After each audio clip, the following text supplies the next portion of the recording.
Water in specific, but when you drink water, you Okay. drink water. Hi, everyone. Thank you so much for joining us tonight. My name is Molly Flynn, and together with my colleague Seda Ilter, I am a co-director of Birkbeck Center for Contemporary Theatre. Tonight is our second annual Michael Ross Lecture.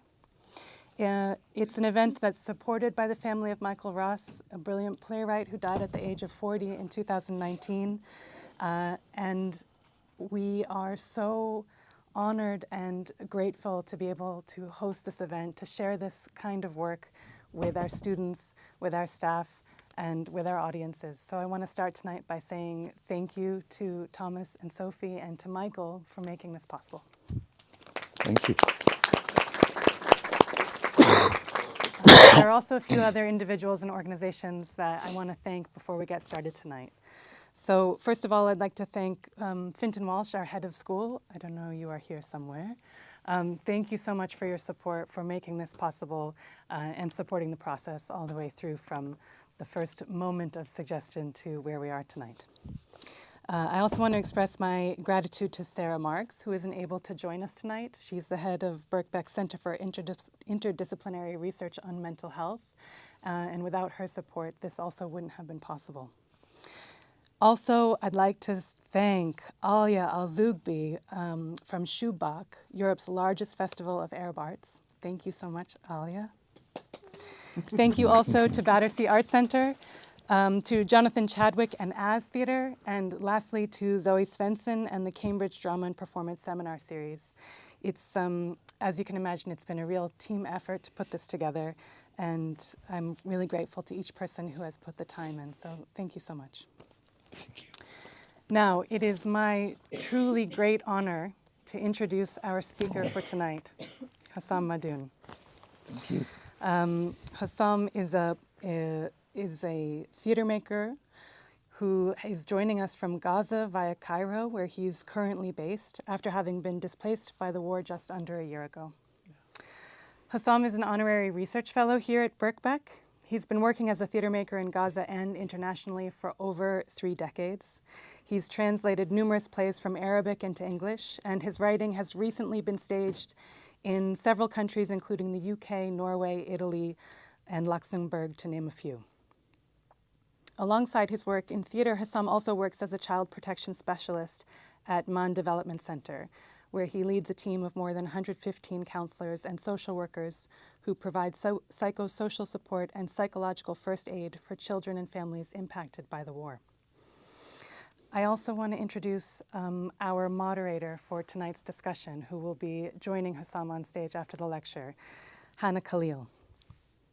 Hannah is a playwright and screenwriter, and as many of you will know, she is the author of critically acclaimed plays such as My English Persian Kitchen, A Museum in Baghdad, and Scenes from 68 Years, as well as many others. A collection of Hannah's plays has recently been published under the title Hannah Khalil Plays of Arabic Heritage, and it is worth noting in tonight's context that Hannah was the first female playwright of Arabic heritage to have her work shown on the main stage at the Royal Shakespeare Company. So to both Hannah and Hossam, thank you truly for joining us tonight. And we'll hear first from Hossam before Hannah joins us for the Q&A. Thank you. Thank you.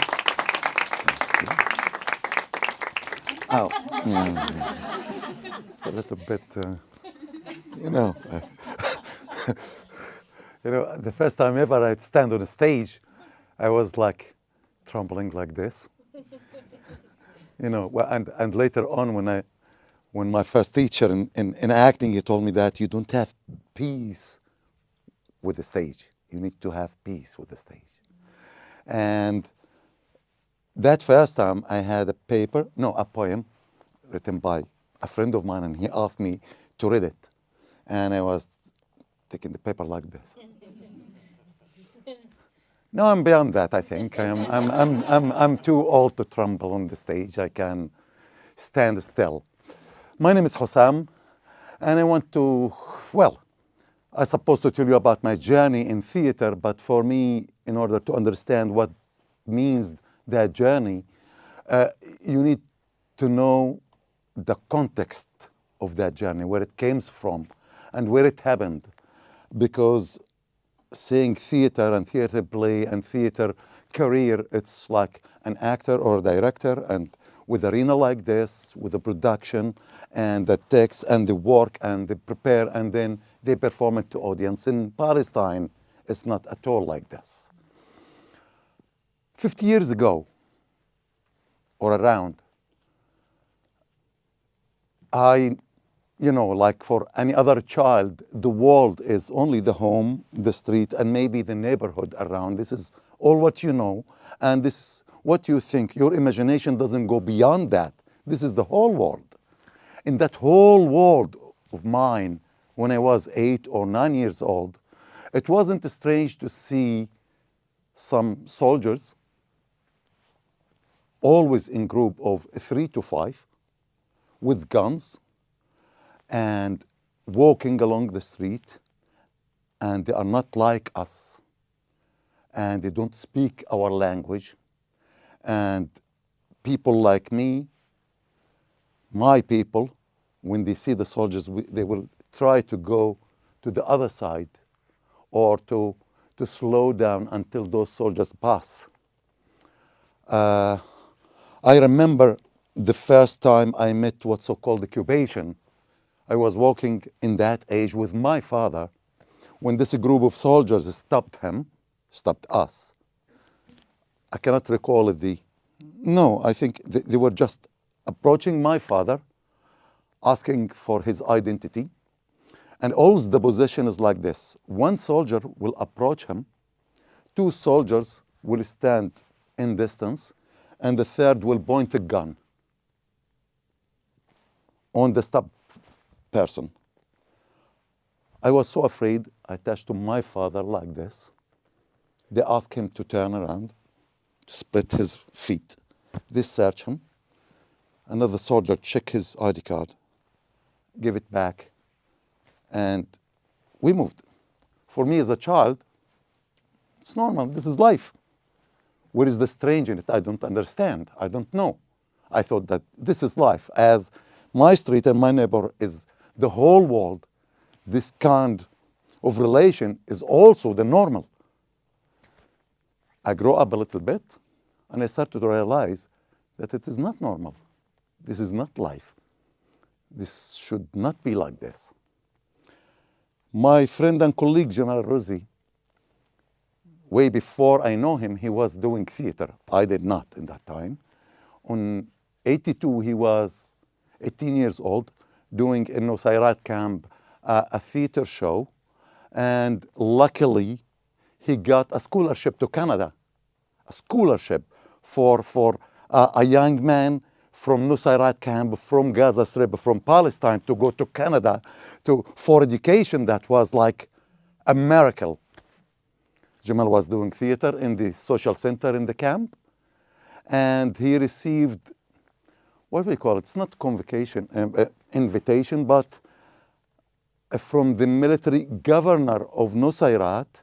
He received a paper at his home asking him that he should go to the military governor center of the middle area of Gaza.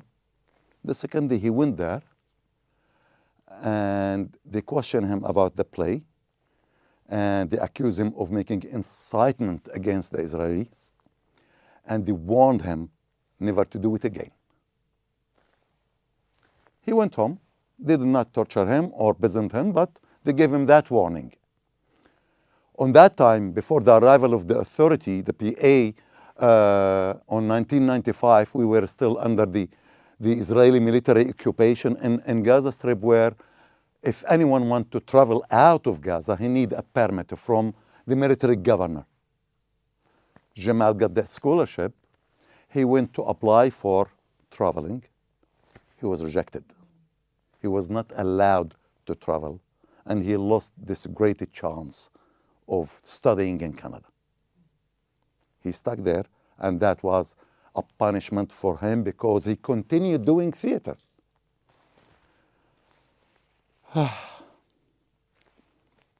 How I met theater? We lived I lived all my life, my family as well, my grandparents as well, under occupation in 48, in 1948. My grandparents and my father, who was just a little boy, were dispossessed from their own home in Al-Majdal city, 25 kilometers to the north from Gaza, which now called Ashkelon. This is my homeland, my family homeland. They were dispossessed, they became refugees. So I became also again a refugee. So we lived in a camp in Gaza city. And since that time, there were always, human beings are born with instinct of being free. No one could accept or can accept to live unfree all the time.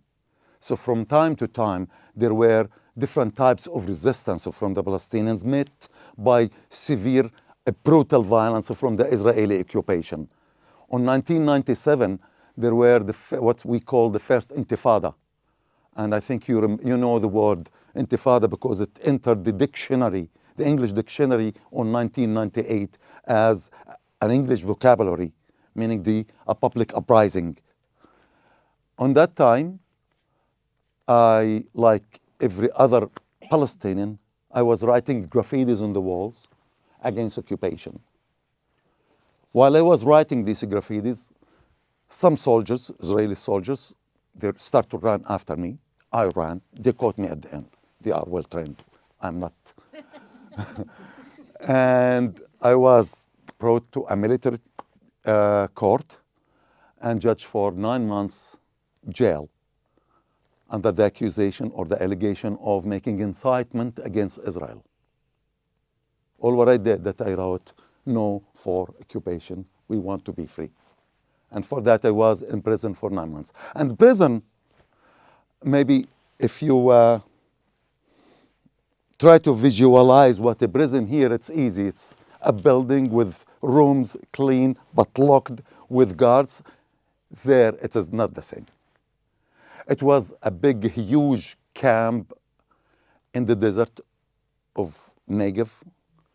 And there were like a line of 7 tents and 5 tents and then toilets, something like a handmade toilets, very poor. And in each tent, it's a huge one. It's a huge tent which could absorb 25 or designed to absorb 25 persons. But it was never 25. It was always 30, 34, 40 above each others. And where we sleep at is, these benches which we saw in the park, the wood, benches.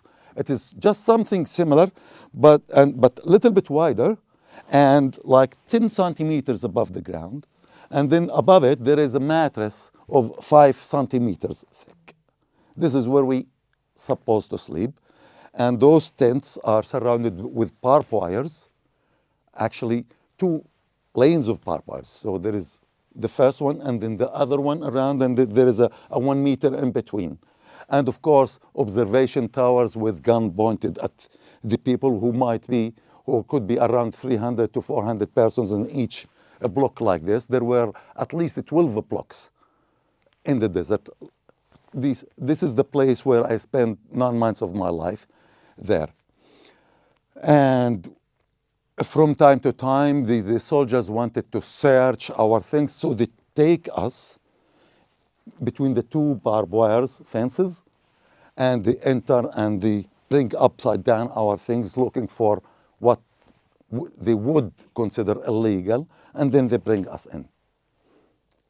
On that, I never thought before that, I was like 20, 21 years old, I never thought about art or theater.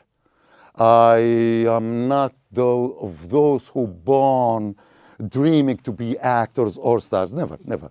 I was working in Israel cleaning dishes after school because my family could not afford my university. We were very poor, which is okay, the situation of many people everywhere, all over the world. One day, a group of the prisoners, they say, who want to volunteer in making a theater play? I said, what? Yeah. In prison, the biggest thing you have is time. And you are looking for anything to fill this time.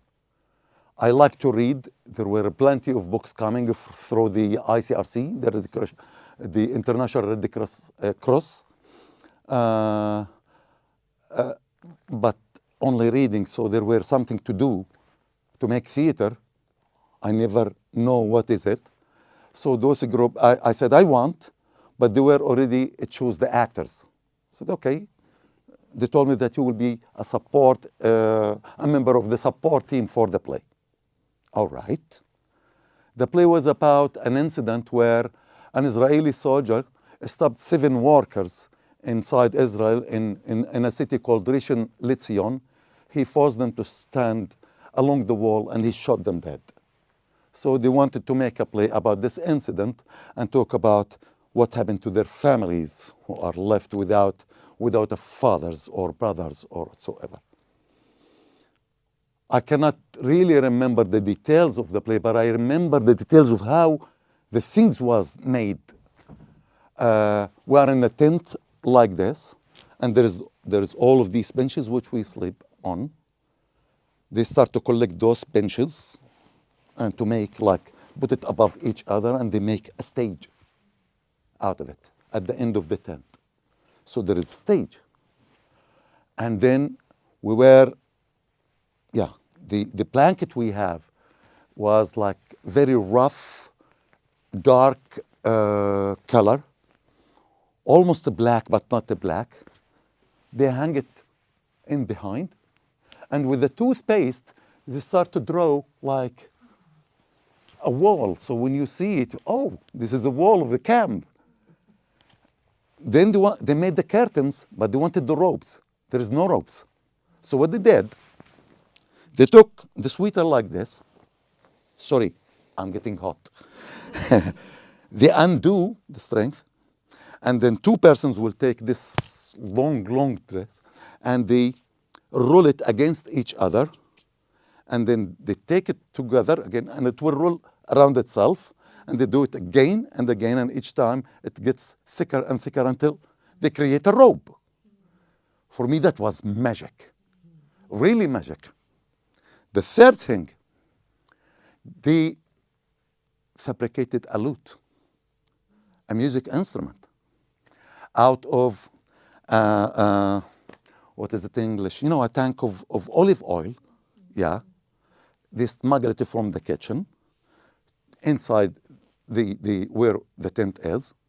And then one sculptural, he took a piece of wood out of these benches and he sculptured it to make the handle of the oud. And the chords, the lute player who was there, he arranged with his family to smuggle for him the chords in the prison visits. And we had a lute. That was really magic for me. As soon as I was released on November 1992, out of job, because because of the Intifada, before 1987, there were like 100,000 Palestinians from Gaza working in Israel, like laborers without any rights. But then with the start of the Intifada, they start to cut this number until most of the people do not have permits to work in Israel, and then a huge unemployment in Gaza. So I went out jobless. But luckily, I had a friend. I met him just before being in prison, and he was making theater and not far away from my home. So I started to spend my time there, in that place. And it was really almost similar to this room. Yeah? Really similar and almost the same space. And they were making theater. There's no drama education in Palestine whatsoever. So we do it as amateur. Whatever we think it is right, so we do it. And it was lovely. So I started to do this theater with this group, Mustafa al-Nabih and Jamal al-Rozzi and others. And then there were announcement from Ashtar Theatre in Ramallah that there is a training course in drama in Gaza. More than 100 people registered for the audition to be chosen. I was among them. They chose 13 persons. I was among them, luckily. And we had this training course for 3 months with Peter Bruschler, a trainer from Switzerland, for 3 months. Then another 3 months with Jan Willems from Holland. And then the program closed. The fund was only for these 2 courses. Jan Willems, he approached us and he said, listen, I have a curriculum over 3 years training on doing theater for and with children. Are you interested? I have 0 money. I will receive my salary from my government. Don't worry about me. But you need to find me a place to stay and a place to make the training for you. And we say, of course, yes, we want any education. We want any knowledge. On that years, on 1993, 94, 95, 96, Jan Willems was sleeping at my home mainly and Jamal's home. Then later on, his wife came. He was able to find some fund and he rented a flat. We trained at the YMCA. We trained in a garage. We trained in under like an umbrella like this. We trained in a classroom after the hours of the education. We trained in many strange, weird places, and we finished the 3 years. We started with him 13 persons, and the graduates were only 4. Me, Jamal,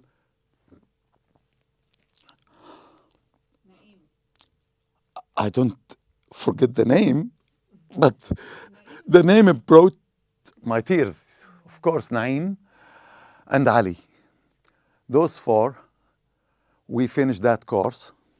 And then we started to expand our relations with other theater makers from outside in order to gain more experience, to diversify our knowledge and experience in art and in theater in particular. On 95, we met with Marianne Bloom, a friend of us from Belgium, who was making, she was a teacher of a French language at Al-Azhar University in Gaza. Me and Jamal, we were like actively participating in the French Institute, a culture institute in Gaza, and we met with her there. We were voluntarily doing theater for the children there, and she introduced us to Philippe Dumoulin from Theatre du Public from Belgium, and with him we got a training in Forum Theatre on 95, 96, and then he organized for us tours in France, Belgium, and Luxembourg from 1998 until 2006. Almost every year we were touring with different productions. Then later on in 2001, we met with Jonathan Chadwick and Mason Bashachi, and until this moment, we are still friends, first of all, but partners in creation art for Palestine. He was a great supporter for us in many activities and projects, drama therapy programs for children, training for young amateur actors, theater productions, War and Peace of Tolstoy, The Immigrants of Slavomir Merjek, and many other activities with the support of Jonathan and As Theater. I love you, my friend. And yeah. Now, every theater maker everywhere have his own reasons on why he's doing art, why he's doing theater. Some wants fame, some wants money, some believe that they can educate people, some believe that I can open a debate with people through my work. For me, I always believe that doing theater, first of all, is for my self-satisfaction, because I love doing it, I enjoy doing it, and I find myself when I do crazy things on the stage, and I feel like a small god, you know, like now, you're all mine, coming to me to just, and you will listen to me and to my word. That, Yeah, it gives me some satisfaction. Please allow me, allow me. But mainly because in Palestine, the art and the culture in general is always fought against. Not only by the Israeli occupation, which the whole history from 48 until today inside Israel now or in Jerusalem and West Bank, where they have direct control, they interrupt production, they interrupt performances. Only, you remember last month, I shared with you, Jonathan, a video with the Israeli soldiers entering the National Theater in Jerusalem while there were a theater show for children. And there were like 200 children. They got panic, screaming and crying. This is happening a lot and every day because culture and art is always like a threat for those in power. If you remember, in the Middle Ages, the church was forbidding the theater as it is rituals from the unbelievers before the Christianity, right? Although the culture, the theater came back again in Europe through the church itself because they needed it. When the people started to be away from theater, from the church, they wanted to seduce people to come. So they started to act inside the church, the stories from the Bible, then moral stories out of the Bible, and then they find that it is not enough inside the church, so they started to do it out in public arenas, and then theater came back to life. Yeah, but they forbidden it before, not because it is from those unbelievers, because it has a power. Yeah, and those in power always against art, because the art could move people, could educate people, could bring awareness among people. So this is what we live in Palestine under occupation. Always we are fought. How many theater makers were banned from traveling? A lot. Shukri, Habib. And sorry. So yes, with all the personal reasons why I do theater, the other reason that I believe that through art we can make a social change. Especially when I was introduced to the Forum Theater with Philippe Dumoulin, and we make this story about the violence against women. Yeah, and then audience are replacing the actor in order to try to find a solution for the conflict. That was amazing experience. The same play we performed in Paris, and apparently the violence against women in beach camp in Gaza is not different at all than in Paris. And all the solutions proposed from the female who attended the play in Gaza were or to charm the man to make him less, more calm and less violence, or to try to completely separate it from it. The same solutions have been presented by the women in Paris and in Europe. So this problem of men everywhere, you're lunatics, masculine, you have to show much better respect for women. So for me, theater was really a tool to, I don't believe that it is to educate people or to change people, but at least to bring something that I think it's important for my people, and to bring it in a way where it could bring a debate that people could think about, that could talk about, that come out of the theater with some question marks or some feelings or some changes. I don't know. But this is, for me, what theater should be. And that's why all the theater productions I made in Gaza, it was about social issues. But then when I travel outside, I believe that I'm responsible to be a messenger of my case, my cause as a Palestinian. So all the productions, the theater shows that I performed in Europe, it was about our situation under occupation. It was about our rights as Palestinians. We did, and not talking about your slogans, rather than talking about the daily life under occupation. We had checkpoints. When I say the word a checkpoint for you, I would imagine, as I saw here when I traveled in Europe, that there is a policeman, yeah, and it's checking your paper, and you go, and this is a checkpoint. In Palestine, no, it is not that. In Palestine, a military checkpoint is that a place where there is an observation tower, and there is a little opening where you could see only the gun, but you don't see the soldier who's holding the gun because it's covered, and you have to stand in a line. And there is this, what do you call it, a place where, again? Turnstile, where you could just enter in it, and then it is closed, and you stay there 1 or 2 or 3 hours. Now, today, there is more than 1,800 checkpoints in West Bank, making people stay and wait hours and hours, and sometimes completely closed for days, blocking the people in cantons, in villages, separating the villages and cities.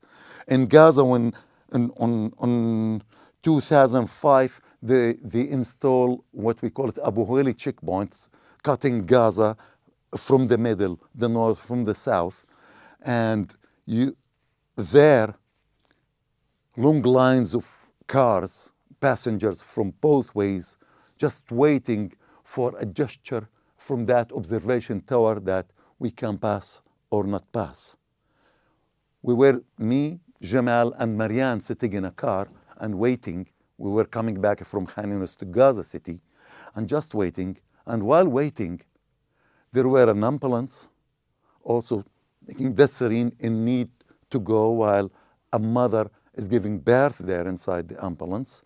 A child is selling tea, or somebody is trying to sell sandwiches for those people who are waiting on both sides. And we thought, oh my God, that's a beautiful play. We entered the room without any budget of whatsoever, and we invited another 3 friends, colleagues. We proposed them the idea, and they said, yes, we want to do it. We start to improvise. Out of the improvisation, we built a theater text. We acted. We called Philippe Dumoulin in Belgium, and we told him we have this play. And I said, okay, I'm coming for 1 week. He came, he worked with us on it to make it much more visual, so we keep the language, Arabic, and we perform it in France and Belgium and Luxembourg, and we toured. And we did several productions, but all the time, my work in Europe is to talk, to try to bring awareness, not to educate people, but to bring awareness to what's happening in Gaza or in Palestine, because unfortunately, our narrative is not reaching anyone. The mass media, we all know who is controlling it. And we know what kind of messages they are disseminating. Under the genocide, which was live streams in social media and in many independent media, those big media corporates, they just cover up on it and they never show the reality of it. We know that. So I feel responsible as a Palestinian to try to bring this message, to try to bring awareness about the injustice which is happening for us as Palestinians under occupation. This is how I do theater, and this is why I do theater.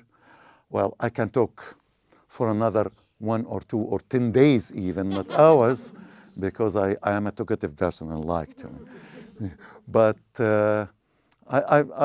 maybe I rather leave it for Hannah to ask specific questions if she would like, in order not to make you bored.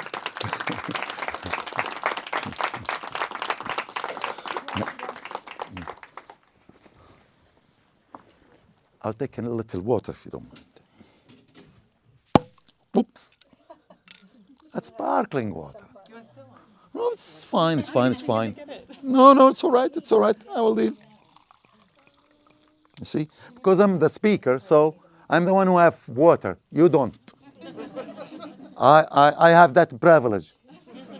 Yeah. See?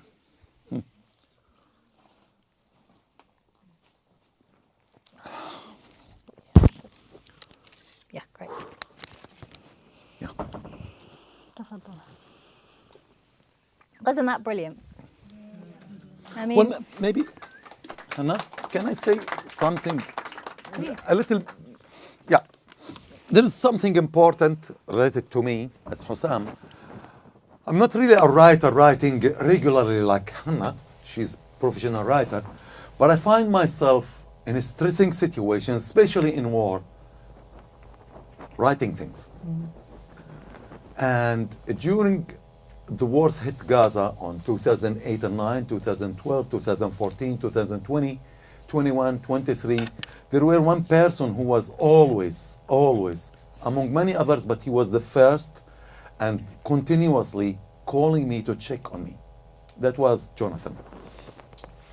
And for that, I was, on those stressing times, I find myself writing what I feel, what I observe, what I went through during that day or that incident under the bombing.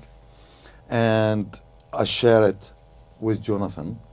And I'm writing it in English because I know that this is for Jonathan, my friend. It's just to, because it's a way, it was, I realized that it is my own way of coping and of self-therapy in a way or another. So I wrote on 2008 and 9 and shared with Jonathan on 2014, 2021. And it was not much because it's on 2009, there were like 27 days of war only. So maybe I wrote 27 diaries in that time. On 2014, it was 51 days. So maybe I wrote 30 or 40 during this genocide, which lasting until now and still continuing for more than 2 years, almost 2 years and a half. And it still continue until this moment. I want you really to know that it is still continue until this moment. It's just all what happened since last October that it is not anymore in the media. Yeah. That's the only difference. But still, the restrictions of access for humanitarian aid, for food, for medicine, for medical supplies is still banned. Still people in a very poor shelter and tents. Tents are not allowed entering until now. Killing and bombing is still happening. Yesterday, 7 have been killed in Gaza. And since 10th October until today, 642 have been killed. And the majority, again, are children and women. So the genocide still continue. But because of the world, ceasefire has been agreed. So the media just closed eyes. And now with this brutal attack on Iran, again, the big media is having the focus on Iran and forgot about Gaza, and the Israelis continue whatever they want to do.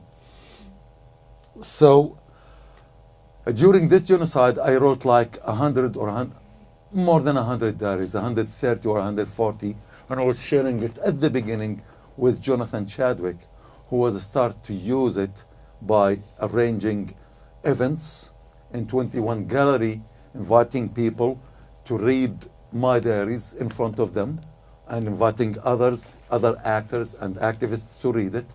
And after several events, we agreed that my testimonies is not enough. Let's focus more on bringing awareness on specific topics happening in Gaza under the genocide. So we did events about people with disabilities and all of those thousands of people who lost arms or legs or ears or eyes. We did specific events about the infrastructure and the implications of the destruction of the water facilities, events about the prisoners and the torture and the torment they went through, while there is more than 10,000 Palestinians in the Israeli prisons, at least 7,000 of them without any allegations whatsoever. Every day since the genocide started, they took thousands of people from Gaza, and every day they are releasing 6 or 7 or 15. Those have been spending like a year or a year and a half, and they were not accused of anything. They were just investigated, interrogated, tortured, and then brought back to Gaza. And this is still continuing. So for that, I want really to thank again Jonathan for spreading my word. And my diaries was not limited to Jonathan at that time, or 21 Gallery, the group that I'm sharing my diaries with, they started to expand. So started with Jonathan, Madhoun, and then reached like 50 or 55 individuals from many countries. Some friends from Belgium, they opened a Facebook page called Journal de Hossam, where there are 12 theater artists are reading directly in French my diaries. It has been published in a book in Belgium under Je crie sur le Bombay. Je crie de Gaza sur le Bombay. I'm writing from Gaza under the bombing, and the second edition has been printed in many magazines and websites. My words has been reach many people. I hope it will reach more and more, because it is only talking about what I went through as an individual. It is not a political statement. It is only what I went through, what I felt, what happened to me and to my family, to my daughter, to my wife, to my mother, who passed away because there were no medicine, because the medicine was not allowed to enter. And for my dog, which until now, when there is a firework because of Ramadan in Egypt, he got panic, as he lived several wars in Gaza with bombardment. So any loud voice make him, this poor dog, panic. Yeah, enough. So it's worth saying, if you want to read those diaries, you just have to Google Hossam's name and they come up, and they're really amazing. So It's all at As Theatre As website, Theatre. so you can find the blog with all my diaries there, and in several languages again. Thank you, Exactly. Angela. You spoke so beautifully, and I love that you gave us such a sort of clear sort of sense of how you came to theatre, and that you didn't start out going, I want to be a star. Like, it wasn't that at all. But the first thing, like, this isn't one of the questions that I wrote down. I want the end of the prison play story. Did the play go on in the prison? Yes. And yes. who watched? Yeah, the prisoners. The other prisoners. The watched. other prisoners, and the tent is closed. So we, it's the tent, and there is the door, and we are inside. We are doing everything inside, so they don't see. The Israelis didn't know that you were doing it. Well, maybe they knew and they don't care. care. I cannot recall honestly, but it is all done inside the tent. I mean, I think that's a great play. That's the play I want to see. It was honestly, it was amazing for me. It's like it was magic. The beginning. Really, yeah. It's amazing. So, you've sort of answered this, but I just want you to talk a bit more about it. So you said really beautifully that theatre for you is about bringing a debate, and like you speaking to me. That's exactly what I want to do with my work as well. But we're really in the middle of this genocide now, and it can feel very like, what is the point of making theatre when there is this happening? Why is theatre? I mean, and it must be. It must be important, because they've destroyed all the cultural spaces. So it must be important. But why is it important when we see all the terrible things that are happening in Gaza? It's the hope and survival. It's absolutely the hope and survival. I'm still in contact with every artist in Gaza, not only theater makers, but filmmakers and painters. And musician, every single one of them is practicing art now in Gaza. I sent you a very short video which showing little thing of it. Maybe we can show it in 2 days. I don't know. In 2 days. Yeah. But no, not now. But every theater maker I know, they are doing theater, and they are really beautiful. They're focusing on approaching and reaching the children. So it is all what they do of art activities, music, painting workshops, theater, film showing, is aiming at supporting the children and bringing them out of this atmosphere of genocide, giving them a relaxing moment or a tool to express themselves. It is absolute therapy, absolutely healing. I don't know. the trauma still continue, it did not stop in Gaza. We cannot say that there is a post-traumatic disorder now because the trauma is going on, but it is, as from my other experience as a child protection officer, all of this fall under what we call psychological first aid. I don't know how much you know about it, but I can explain it very simply to you. If you see a child with a bicycle in the street and he fall, if you approach him friendly, oh my dear, don't worry, and you check on him and you start to listen to him, oh never mind, and you show compassion, not and then you make sure that if he needs a hospital, you call the hospital. This is absolutely PFA, psychological first aid. You reduce his fear from the incident, and this is in Gaza. It is we provide it to the people, to the adults and to the children who survive from a bombing, not from falling from bicycle, from who survived, who lost his father and a leg, but and he's still alive. So it is the first step of psychological support which we provide. We call it psychological first aid, and it is based on observing, listening, bringing the person out of the danger, and then refer him to the service provider needed, whether it is a deep counseling, medical services, or whatever other services he would be in need for. So this is what we do, and this is all the artists in Gaza are doing it now, whether they know or they don't know. But this is the first, the first therapy is provided to the people there, and it's amazing. It's really amazing. I envy them that I am not there. I would love to be with them. Yeah. I love that term, psychological first aid. I've never heard that before, and and you talked a bit about. In a minute, I'm going to open up, and you guys can ask some questions. So, be thinking about questions. But you were talking about the different kinds of work that before the genocide. The genocide has been going on longer than. But anyway. Yeah. The work in Gaza was different from the work outside of Gaza. Yes. So, obviously now the work going on inside Gaza is the psychological first aid type work. Yeah. What kind of work should be happening outside of Gaza?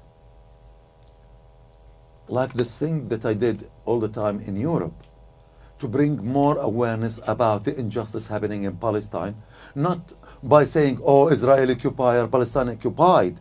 No, just to show them, to show the people who doesn't know how it is to live under occupation.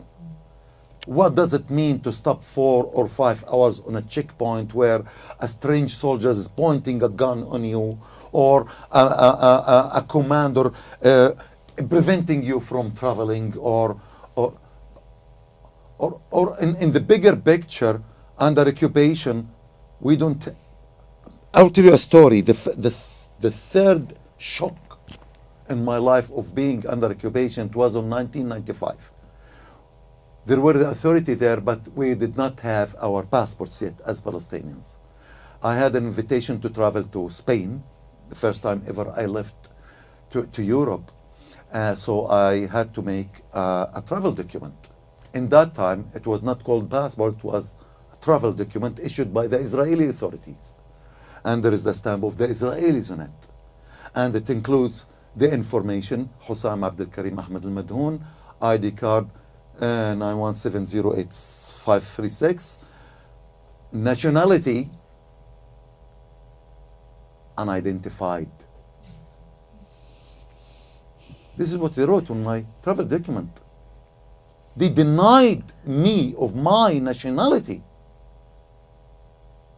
You can imagine, you cannot say or have a hold or have an official paper saying that who you are. I am nobody. I am a nothing. And I have to use this to travel to Spain. For that I will revolt. Yeah. For that and against that I will resist. Yes. And for whatever resist I do, I will go to prison. But I'm not a prisoner. I'm a kidnapped. Like those 9,000 people inside the Israeli prisons now, they are not prisoners. They are kidnapped Palestinians. The majority have no allegation whatsoever. Under a treaty which was created by the British during the British mandate over Palestine, and they call it now what? Administration arrest. That's it. So if I think that you, Molly, might one day think of doing something that could harm me, I'm taking you to prison for 3 months. Yeah. And there's the judge who will say, oh, renew it for another 6 months. No allegation whatsoever, Yeah, nothing wrong. only they call it administration arrest. This is not kidnapping. Like this, there's 3,625 Palestinians under this administration arrest. Some spent years. And I don't know if you heard about a person who passed away called Naim Khadr. He went for the longest hunger strike ever on earth, more than 220 days of hunger strike to be released. And he was released, and his organs was destroyed, and he passed away. And he was never accused of anything, only under administration arrest. He was years in prison. Like him, more than 3,000 there. Those not prisoners, those are kidnapped. Sorry, I'm getting on. No, it's good. It's good. It's really interesting you talking about particular moments. Yeah. You know, as a Palestinian in the diaspora, you know, I didn't grow up I grew up in the Middle East, but not in Palestine. Yeah. And I remember a big moment for me. My cousin in the West Bank, she loves Jane Austen. Yeah. And she said to me, please, Hannah, send me Jane Austen books. Yeah. So I managed to get a collection of all the Jane Austens, and I wrapped them up and I took them to the post office, and I wrote the address of the village in the West Bank where my family live. And the woman said, Palestine isn't on the computer. Of course. This isn't a country. Yeah. The people in the queue behind me got quite annoyed because I didn't move for quite a long time, screaming and shouting. But it's moments like that where you suddenly go, it's sort of existential. Yeah, I have millions of moments like this, but there are some like turning moments where it brings you to be aware of the fact that you are under occupation. When I started working in Israel on 1987, I was working at a blacksmith in Tel Aviv, and he was a very gentle, nice old guy, and just came 15 years ago from Poland. He's Polish, but now he's Israeli, and he was really friendly with me. And one day he approached me to say, Hossam, you're a very good hand worker. You know, you, the Palestinians, the Arabs, are really good hand working. With your skill, hand skills, and with our brain, we can rule the world. This is how they see us. No, honestly, this is how they treat us. With the start of the Intifada, and children throwing stones at soldiers as part of the resistance, I was still working in the restaurant, cleaning dishes and floor, but the owners, a family in Bat Yam, a town near Tel Aviv, they were really friendly with me and giving me nice salary. And I used to have, they used to invite me to their home, to their official events like marriage or birth. Many of times we had dinner and breakfast together. And when the Intifada erupted, children started to throw stones. We were having one day breakfast, and while we were eating, the landlord or the wife, she asked me, Hossam, those children who are throwing stones on our soldiers, don't you agree with me that we must cut their hands like they do in Saudi Arabia for the thieves?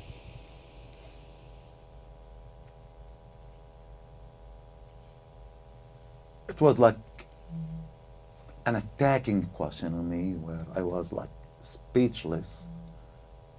And I don't know how, but I say yes on that time. We finished, we moved, and I went to the room where I sleep in. I took my luggage, and I left for good. I didn't even ask for my salary. And I just, until this moment, I wonder how I did give that answer and why. I don't know. But I could not stay with them anymore. So I can tell you millions of moments like this where it show how we are dehumanized, we are humiliated, we are not seen as a human being. We are in need to prove all the time that we are part of a human race. And do you think, Hossam, that there's something about that sort of erasure that means that actually when you're writing or when you're coming up with a play, you're in control, you're choosing the narrative, Yes. you exist, you Yes. are a character Exactly. in the story. Exactly. Absolutely. It's Absolutely. there's no one can deny As I you. told you, when I write, I feel it is Yeah. sharing what I feel to a very close friend, but also a type of a therapy for Yes. myself. It Yes. helped me to cope with the situation. And Process of course, it. when I choose that I want, you know, after the war of 2015, 14, huge thousands and thousands of young Palestinians were trying to reach Europe in illegal ways, where many of them were dead, sink dead in the sea or killed or kidnapped in the forest in East Europe. I was in Europe, and I know that immigration is not that easy and simple or a solution for a life of a young man. He would really reach the West and still not find a real life. So I chose this the play The Immigrants from Slavovan Merjek, he's a Polish writer who was also an immigrant as well. For some time he escaped from the on the late 60s to Mexico, and then he settled back in France. And it is the story of two immigrants in a foreign country, and it's a dialogue showing the other side of being immigrant, how it could eat you from inside, how it could, you know, take out from you your identity, who you are, if you don't really realize why you are doing it and what you are doing it and where you are. And again, the play has been scanned by Jonathan, sent to me in English. I translated, and then with Naim and Jamal, Naim made the adaptation, and then we performed it, and that was the last play we performed in Gaza before the genocide. So that play, I decide that this is the right message now for the young generation in Gaza, and we approach and we try to reach the undergraduates in the universities with it. And that's obviously also got a wider message. I mean, that sounds like a great play. I want to read it. Let's see if we can get it on. Right. Any questions, please, people? Take advantage of this man. We have him here for not very long. Yes. Thank you very much for your talk. It's really fascinating, and I'm curious, since unfortunately you have to evacuate from Gaza and now in Cairo, what would be the story you would like to tell to the neighboring country, say people in Cairo, people in Jordan? They might have slightly different position, well, different audience than you would consider people in Europe, for example. So what could be the story? I'm just going to say that again for people who are who are online.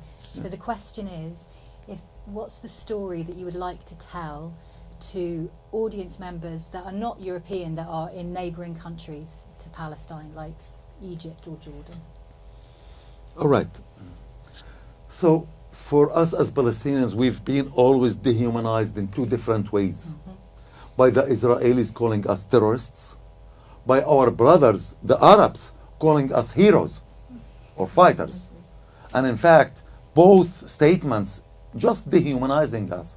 We are not heroes, we are not Supermen, and we are not terrorists. We are just human beings, nothing more and nothing less. During this genocide, there were huge voices from all the Arab world, especially in Jordan, encouraging us to continue, blah, blah, blah, and supporting and seeing us, treating us as if we are Herculeses or Supermen. And they don't realize how we are devastated us, how our city, our homes, our belongings is disappeared, our beloved one have been killed or injured or separated. Like now I'm completely separated from my brothers and sisters. I cannot reach them. They cannot reach me.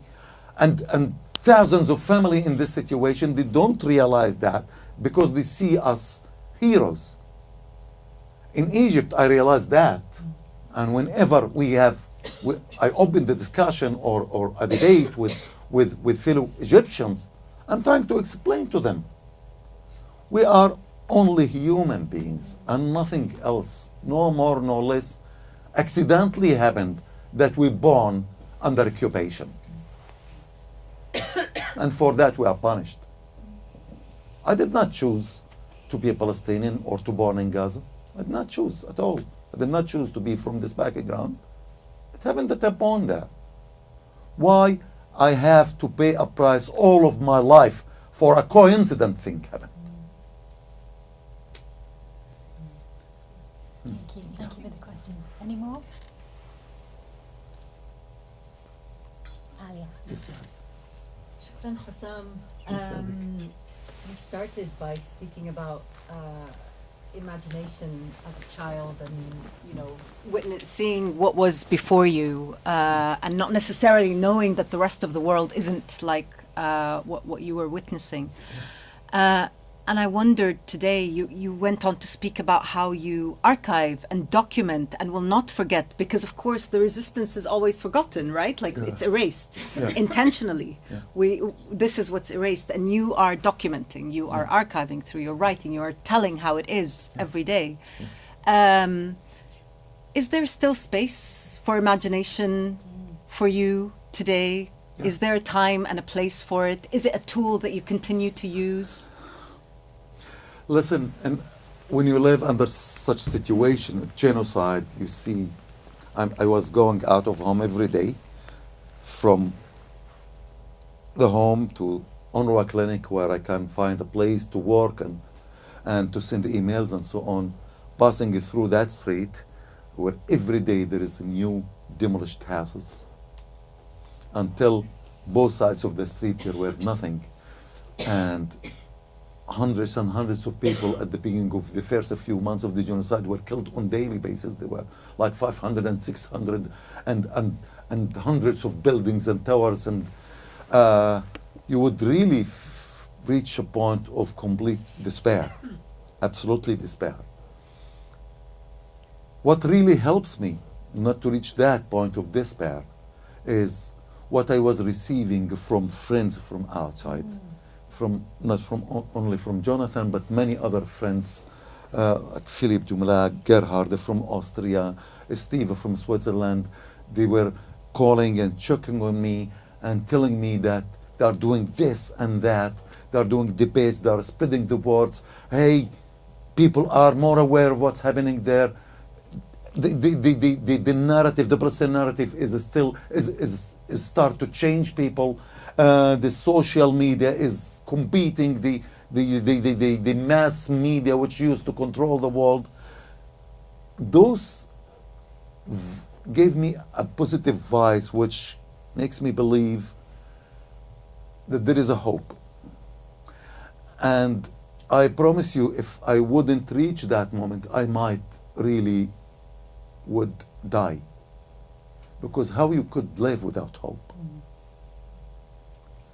And since I came to Egypt, I was able, like to separate a little bit. I'm not under that daily torment and agony and humiliation. I'm a little bit safe with my wife and my daughter, which I left Gaza because of her.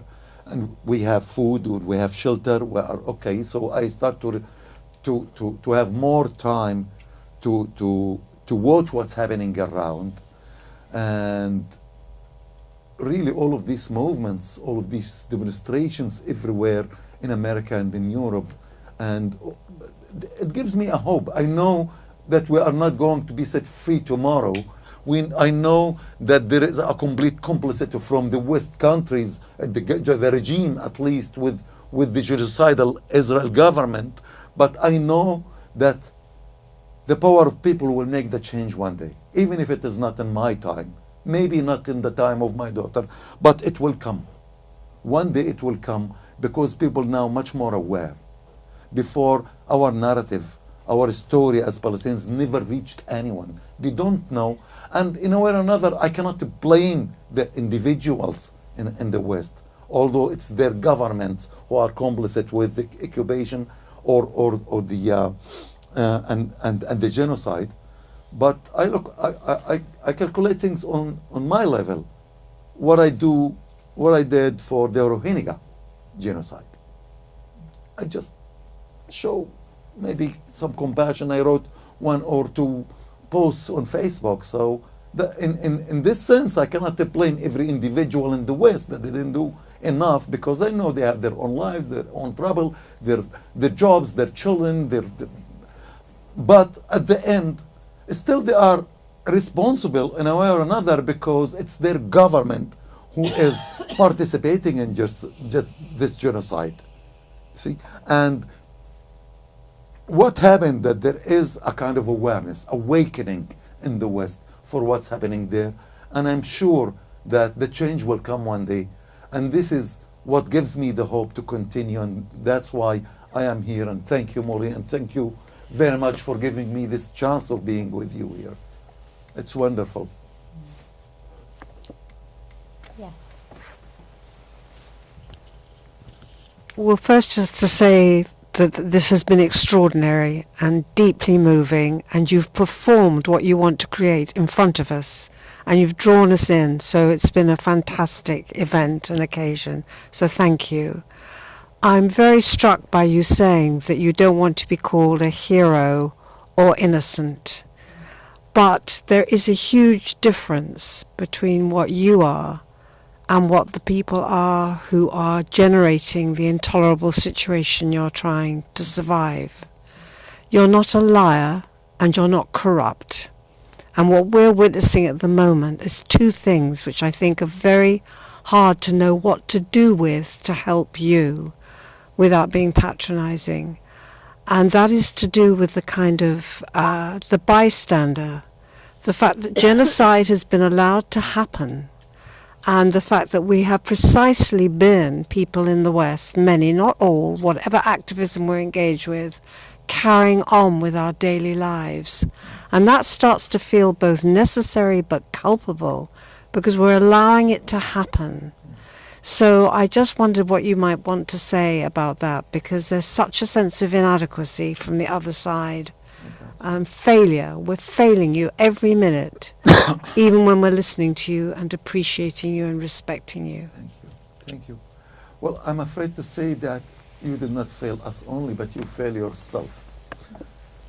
I'm sorry for saying it in this way, but Europe in particular paid a big price in order to reach a point of putting pillars for human rights. The Geneva Convention, the International Humanitarian Law, and the International Human Rights Law. 40 million people killed during the Second World War, and maybe another 15 in the First World War, until Europe in particular awakened and said, no, it should not happen again in this way. And since then, they brought these regulations to rule and control the conflicts happening here and there through the international human rights law, international humanitarian law. Now, when the West allowing these human rights law to be violated in this brutal way in Palestine, it's a failure for you. It's a failure for Europe, because it is your principle that you paid a huge price to have it on planet Earth. Now you allow it to be preached and broken and spit on by the Israelis through a mass killing of civilian people, starving innocent 2 million people. That's a failure of Europe, and I'm afraid if it is continue allowed to happen in Gaza, it will be allowed to happen everywhere. Today it's happening in Gaza, in Lebanon, in Iran now. Do you think that you are far away from it in Europe? Conflicts will not erupt here. It is already on your door with Russia attacking Ukraine. So are you sure that it is not going to invade all of Europe if you are not awake that you must prevent and defend the human rights wherever it happened, a violation, you take a stand. It's your principles, you have to fight for it, you have to defend it. And if you don't defend it in Gaza, in Iran, in Lebanon, in Ukraine, it will reach your front yard. This is not a speech, this is really something I believed in. My daughter Salma studied law. She went to Lebanon 1 month before the war to continue her education in human rights. In human rights and democracy. And when the genocide started, she said, "Dad, what am I studying? Isn't it true? That's false. This is a lie, this is a game, what am I studying? How I am going to convince myself that this is right things? How am I going to convey these messages of human rights while I am seeing that it is completely violated in Gaza?" But later on, she approached me to say, "Dad, we must fight for it. We have no alternative. No alternative but to fight for human rights, to promote it. Despite those who are violating it, it is the only salvation, it's only solution to rule the human being is to respect and to defend the human rights, wherever it is." How old is she? She's now 24. And she's carrying a lot.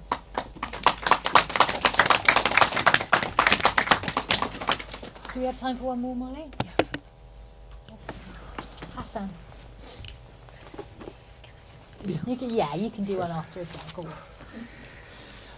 I just want to come back to this point about what art can do. I think we've seen the power of that tonight, just right now. I know that this was a speech, a lecture. It wasn't a theatrical performance that is polished, but actually the fact that it wasn't polished made it even all the more powerful. And I think I wrote the life story of Ahmed Tobasi, who's from Jenin refugee camp. He has performed that play now all around the world. It's a one-man show. It's gone around, and and he's told his life story, which is very similar to yours. He also ended up in the prison in the desert and so on. So I believe all the little attempts, everybody trying something through art, is so important, because without that narrative, without taking control of that narrative, you concede to the other side. They dominate the story. They tell the story. And so I wanted to ask you, my question is, if you could make any show that you would show around here in Britain, what would you focus on? What would you want to tell? Would it be just what you've said tonight, or do you want to bring something else for? Because the problem started in Britain with the Balfour Declaration, of course. So what would you want to tell to people, maybe not the people who are sympathetic that are in this room, but even outside, how to reach the other side that might not be so sympathetic? What would you? I will simply go for a very simple theater show showing the life, the real life of the people in the circumstances under genocide or under occupation, just to share a real story without big slogans, without pretending of anything, just very simple, small story. You know, one day I was walking in Nusayrat on November 23. That was 1 month after the genocide started. There were most of the people from the north displaced to that camp, a huge crowd, or thousands of people took the schools as a refuge because there is no homes, no places. I saw a young lady making an oven made out of mud. with some wood and paper, and she is baking the bread for the people to make some income. And I took my turn on the line because I wanted to buy some bread, and she had this little son, maybe 4 or 5 years old, sitting on the ground, and she asked him from time to time to put extra piece of wood in the feed the fire. And she was with her veil and with a stick making up and down the bread, and like really like a dancer, you know, taking the bread and prepare it and give it to the people. And then a cameraman, a journalist, approached her while she was baking in the street. Thousands of people, the road is muddy, lots of destruction building around, the smell is cement with baroud in the air, and this is the environment where she is doing these things. And the cameraman was asking her if he can interview her. She said, "Oh, my son, I don't know what you want me to say." Yes, 2 shekels, please, thank you. Where are you from? From Beit Hanun. Beit Hanun is the last village to the north in the border with Israel, and she came. But how you become here in Nusayrat?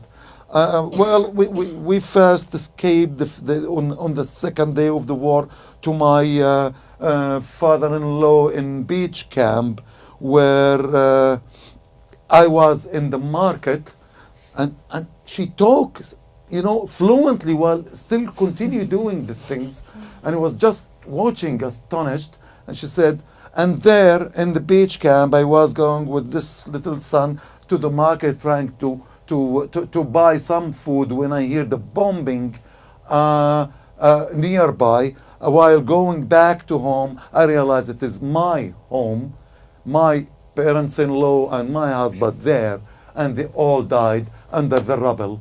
Some hands and feet were just appearing out in between the 2 blocks of 2 floors above each other, and I realized my husband feet.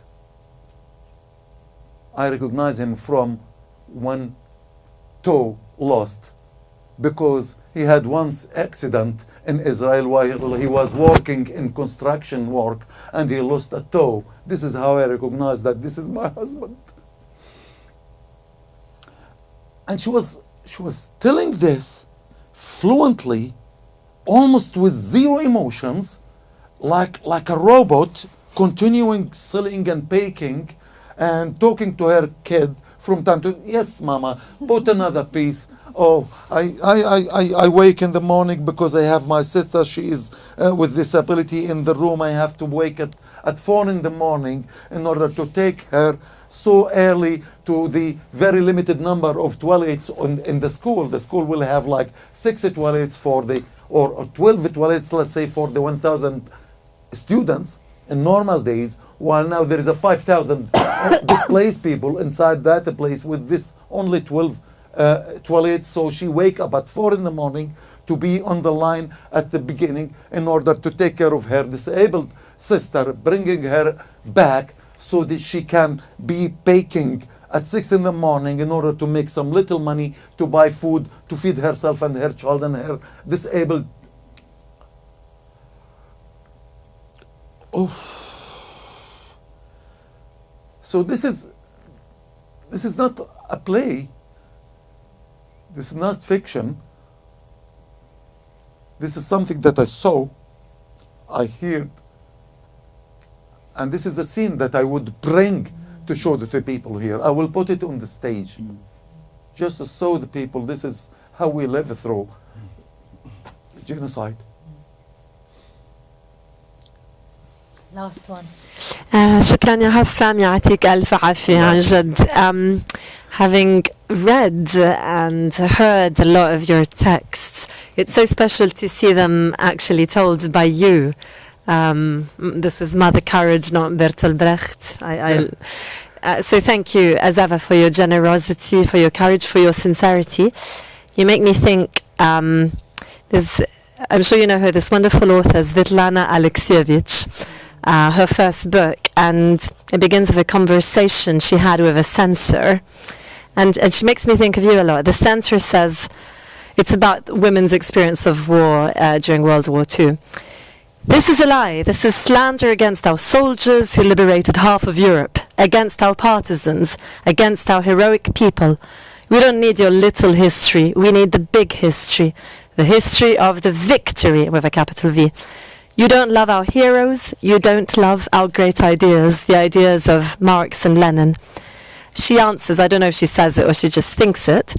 True, I don't love great ideas. I love the little human being.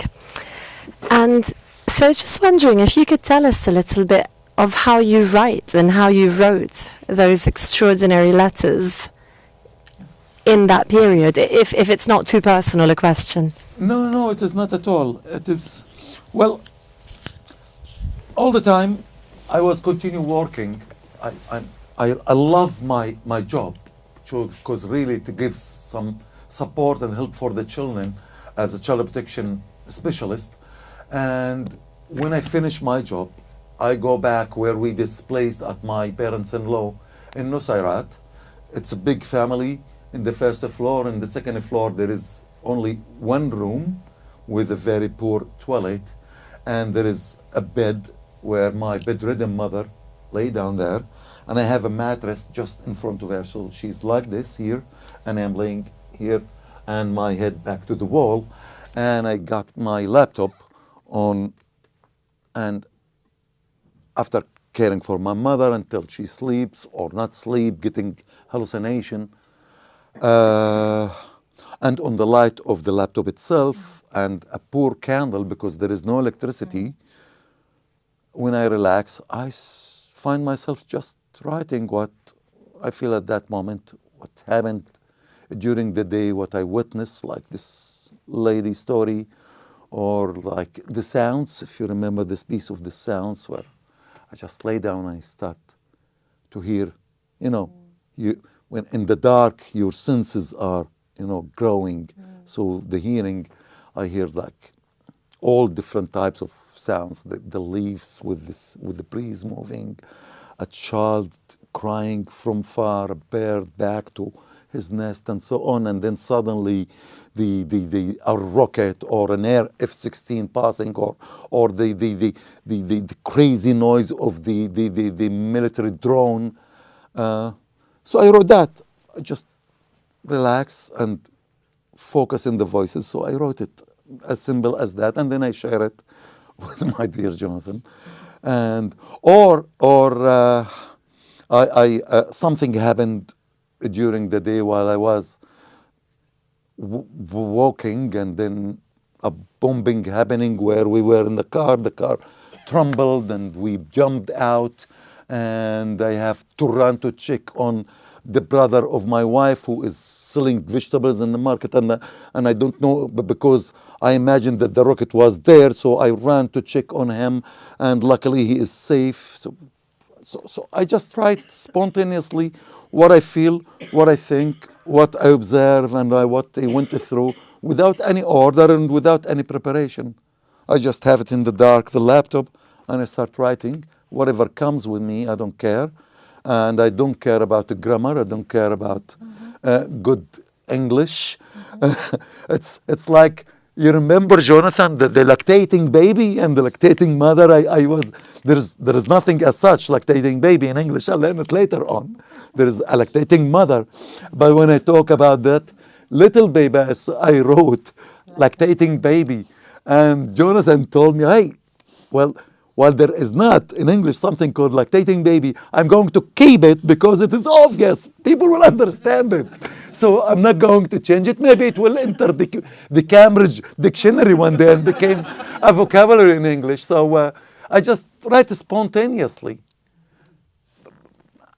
That's all. I encourage you all. One of my questions was, what can we do? And this lady was asking that as well.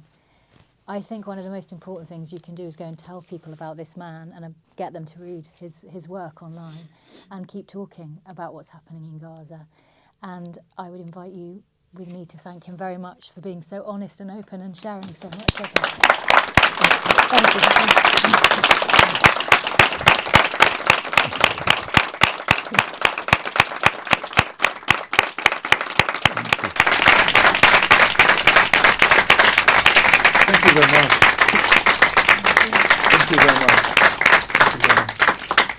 Thank you so much, Hossam, for tonight, and thank you, Hannah, for your brilliant moderation. I just want to let you know that this is the first of several appearances that Hossam will be making in London this week, including on Thursday here at Birkbeck. We'll have another a workshop with Hossam on theater, therapy, and war, working with young people in conflict zones. So if you're available on Thursday or you know someone who might like to join, please do get in touch. We would love to see you. Additionally, there will be a screening at SOAS tomorrow. We can talk to you about those details if you are interested, as well as a reading of Hossam's texts in collaboration with Az Theatre and White Kite Collective at 3 p.m. on Sunday the 15th at the Bush Theatre. So if you'd be interested to learn more about Hossam's work, please do join us for those events. We would love to see you there. Thank you so much. Can I say something? Because we're online, maybe Abir and Salma is watching. Abir, Salma, I love you. I love you. Hurry up. I'm the star.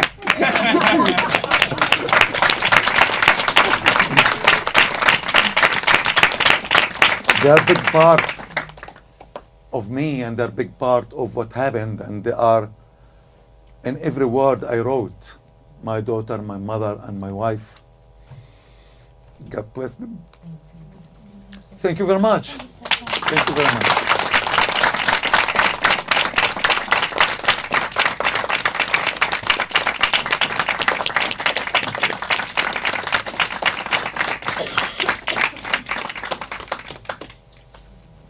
شكرا شكرا شكرا كثير.